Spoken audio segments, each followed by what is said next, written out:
Hi there. This is Ann Goyer, CCAI's Executive Director, back with another Meet the Members. Today we've got Dr. Victoria Gelling with Sherwin-Williams, and I've got a lot of questions to ask Vicki today. We've known each other for quite a long time, and we're excited to have her here today. Vicki, tell me where you currently work and what your job responsibilities are. Well, thank you, Anne. I'm currently a research fellow at Sherwin-Williams. Specifically, I'm in the performance coatings group and within the innovation team. And one of the responsibilities that I spend most of my time on is really coming up with innovative solutions for any really tough problems. Okay. And we like that. We like problem solvers. That's a really good thing. How long have you been involved in the finishing industry? I think I would consider that I started in the industry back when I was a graduate student. That was actually back in January of 1997, so I'm coming up to my 24-year anniversary. And back at that point, I started really getting into coatings by working on an Air Force-funded project that was looking at alternatives to hex chrome for aerospace. Okay, awesome. And can you tell me a little bit about your experience with academia before you came over to the supplier side of finishing? Sure. Yeah, I'm one of the strange, rare people that decided to leave academia to go into industry. So I ended up getting my PhD in 2001. And right after starting, I joined the Department of Coatings and Polymeric Materials at North Dakota State University. And it was a real great experience. It was a little bit unique in the fact that most of the other faculty actually had come from industry. So they got their degrees, went out, worked at companies like Sherwin-Williams, and then decided that they wanted to go back into academics. So it was just a real great mentoring experience for me. I had some great mentors. They provided me with a lot of real world experience and just guidance. And after being promoted and receiving tenure, I kind of had a little bit of a midlife crisis. And I ended up deciding to leave academia, and I joined Valspar. Okay. Hey, I should mention that when you were at North Dakota State University, that's how we met, because we got involved with our CCAI scholarship program when you worked there. So thank you for that connection all that time ago, and how much we've grown with our scholarship program, in large part because of your involvement. So thank you very much. What is your favorite thing about the job you have now? I really enjoy when people bring me a really tough problem, something that they've, tried to fix doing, normal experiments using normal raw materials. And I enjoy getting in, figuring out what's going on, and then coming back with a solution of a way to get around it or to get through the issue.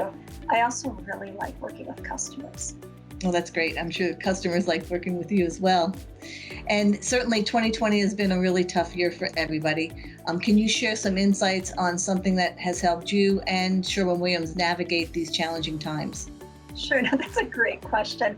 I think personally, what's helped me get through 2020 is I just have a really supportive family network.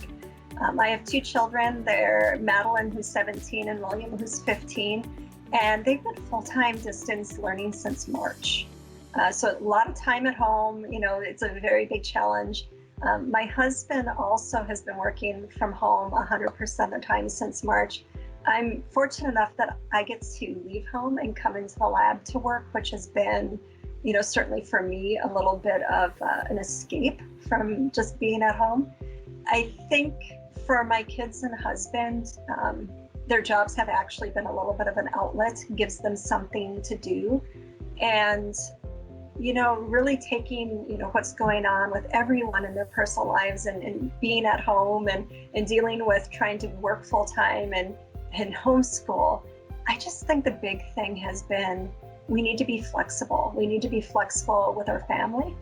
We need to be flexible with our coworkers. It's a tough, unusual time, and we just need all a little bit of forgiveness and flexibility.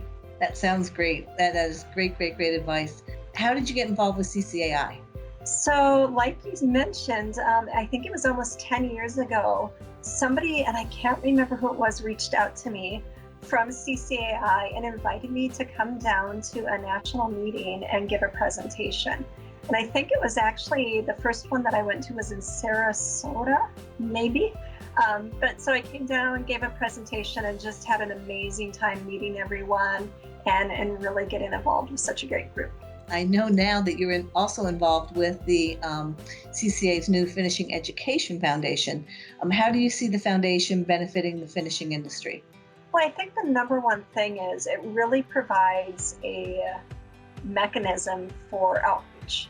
I don't think that most of us are inherently good marketing people when it comes to marketing our industry and getting people involved and excited about working in a finishing industry. And I think that's what the foundation really can offer. It can provide a little bit of guidance, a little bit of just a path to interacting with the younger generation and getting them involved. So, and I'm going to add on to that because you're also involved in Women in Finishing, and you were one of our first panelists at the forum last year. I think this is a great avenue to get more women, younger girls involved in a high school and college age to understand that there are all these opportunities in finishing. Yeah, it was a great experience. I remember sitting there at the, not necessarily when I was on the panel, but just at the conference and thinking, this is the first time that I've ever been at a coatings or finishing conference where women were the majority versus being a very small percentage. And it was just a great interaction with everybody that was there. Well, we are hopeful that we can do it again in person in 2021, so fingers crossed. Tell us something about yourself that other people might not know. Ooh, that's a good question. So I grew up on a farm in North Dakota and was quite the tomboy growing up. So I shot competitive pistol and rifle when I was in junior high and high school. Wow. Do you still do it?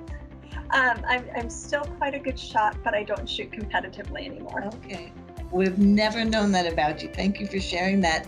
And tell us, what do you enjoy doing away from work? I'm sure you enjoy doing things with your family. Tell us about some of the favorite things you do. I really enjoy cooking, and I love reading science fiction. So I still set aside time to read almost every day. It's kind of my outlet. And I also love traveling. And I think I grew up in a family that loved to travel. So really by a relatively young age, I've been to all 50 states and been to, large parts of Canada. And then when I started at the university, I really got the opportunity to start traveling globally. So that's really one of the things that I love. So do you have a favorite place that you've been to? I'd have to say Scotland.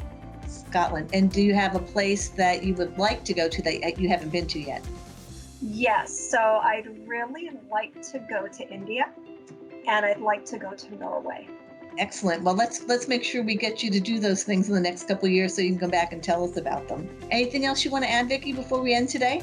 No, I just really appreciate the interaction, and thanks for asking, Anne. Thanks for joining us today, Vicki. Take care, and we hope to see you soon in person. Thank you.